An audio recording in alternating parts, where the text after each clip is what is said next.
बिस्मिल्लाहिर्रहमानिर्रहीम।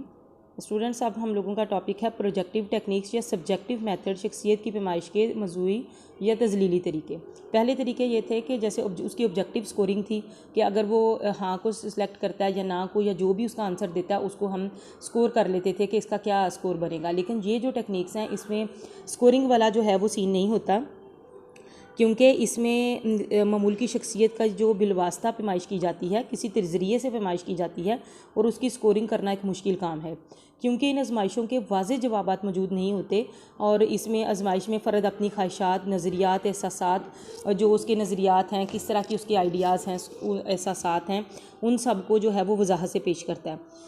इसमें जो है मवाद की नोयत ऐसी आजमाइशों में वाज़ेह सवाल बयानात नहीं होते, इनमें मुबहिम और गैर वाज़ेह तस्वीर या नामुकम्मल फ़िक्रात जो हैं वो इस्तेमाल होते हैं, जिसकी बुनियाद पर जो है उसके बारे में राय कायम की जाती है या ये जाना जाता है कि वो पर्सन किस तरह का है।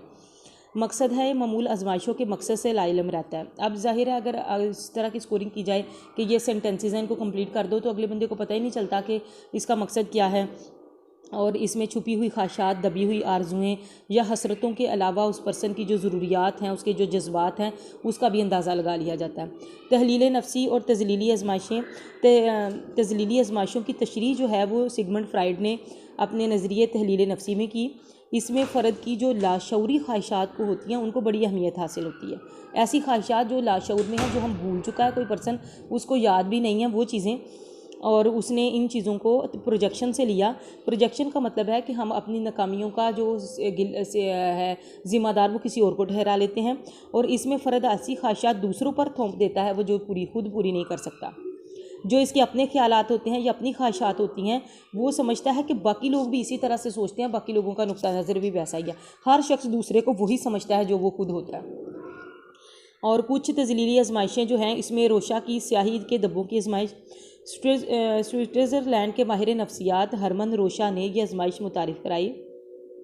वो स्विट्ज़रलैंड में जो था वो एक माहिर नफ्सियात था, वहाँ पे काम कर रहा था। वो जानता था कि बच्चों को बादलों में मुख्तलिफ़ मनाज़र और शक्लें नज़र आती हैं। जैसे कभी बादल हुए हों तो हम खुद देखें तो कभी वो हमें हाथी की शक्ल में, कभी घोड़े की शक्ल में या कुछ और बना हुआ हमें दिखाई देते हैं, और हर बच्चा जो है वो उसको मुख्तलिफ़ चीज़ें वो लगती हैं, अपने अपने अंदाज से वो उसकी जो है वो तशरीह करते हैं। इससे बच्चों की शख्सियत की अक्कासी होती है। इसी ख्याल को बुनियाद बनाकर उसने स्याही के धब्बों से कागज़ पर मुख्तलिफ़ नमूने बनाए और इनकी मुख्तलिफ़ शक्लें बन गई। जैसे आपका बहुत पेन से बहुत ज़्यादा इंक कोई एक पेज पे छिड़कें और पेज को फोल्ड करके ज़रा उसको मसल दें तो वो मुख्तलिफ़ शक्लें बनती हैं। बहुत तहकीक और तजर्बों के बाद रोशा ने 10 मियारी धब्बों का इंतखाब किया। उसमें से कुछ स्याह थे, कुछ सफ़ेद थे, और उसने शख्सियत की तशख़ीस के लिए इसको जो है वो इस्तेमाल किया। रोशा ने इनके जवाबात की वजाहत के लिए बहुत तफसीली तरीक़ाकार पेश किया। फ़र्द से हर कार्ड के बारे में बारी बारी पूछा जाता था कि उसे क्या नज़र आया, उसके जवाबात को नोट कर लिया जाता था। दूसरी दफ़ा उसके जवाबात की वजाहत पूछी जाती थी कि उसको किस हिस्से में उसने ये चीज़ देखी, और लोग इन सादा डब्बों में मुख्तलिफ़ किस्म की जो हैं वो चीज़ें देखते थे, और उससे उस शख्स की जहानत और उसके मोटिवेशंस और नफ्सियाती मसाइल का जो है वो पता लगाया जा सकता था। दूसरी है दास्तानी तजर्बी इदराक की आजमाइश। हेनरी ए मरे ने इस आजमाइश को मुरतब किया। यह आजमाइश गैर वाज़ेह और मुबहिम तस्वीर पर मुश्तमिल है जो कि बड़े कार्ड पर बनाई गई हैं। तस्वीर पर माहौली मनाजर या अफराद की, जैसे कोई दो अफराद हैं, किसी का मुँह इधर को है, कोई सोच रहा है, कोई बैठा हुआ है, मर्द व ख़वातीन है, तो एक खाली कार्ड जो है वो एंड पे दिखाया जाता है।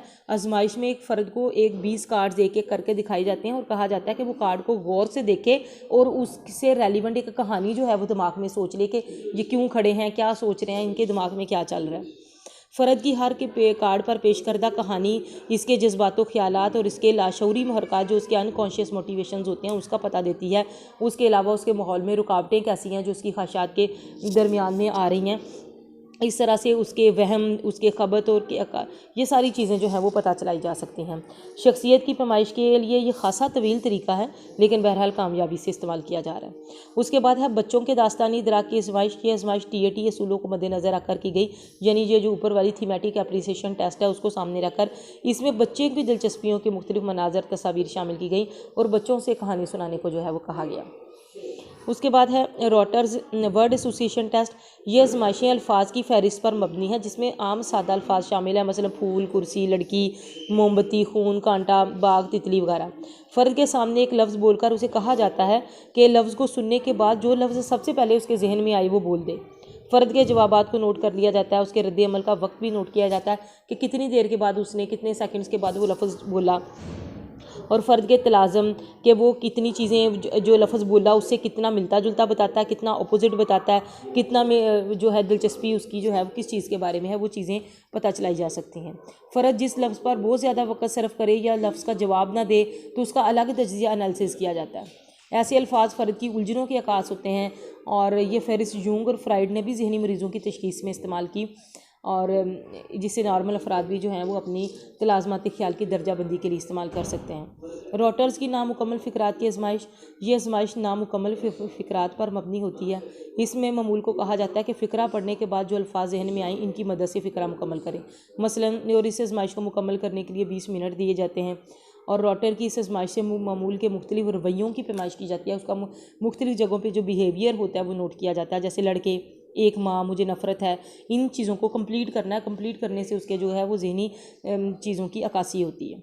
तस्वीरी आजमाइशें। ये आजमाइशें ऐसी हैं जिनमें फ़र्द को सादा कागज़ पर तस्वीर बनाने को कहा जाता है, जैसे हाउस ट्री पर्सन के एक हाउस की तस्वीर बनाओ, एक ट्री की और एक पर्सन की। या ड्रा अ मैन टेस्ट, इसमें एक पर्सन का ड्रा किया जाता है।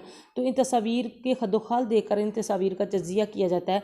ऐसी आजमाइशों में फ़र्द की ड्राइंग की महारत नहीं देखी जाती, बल्कि जो कुछ उसने बनाया है, जो जो लवाजमात उस तस्वीर में ऐड किए हैं, उसकी बुनियाद पर देखा जाता है कि वो क्या शख्सियत के बारे में मालूमात कैसे हासिल की जाए।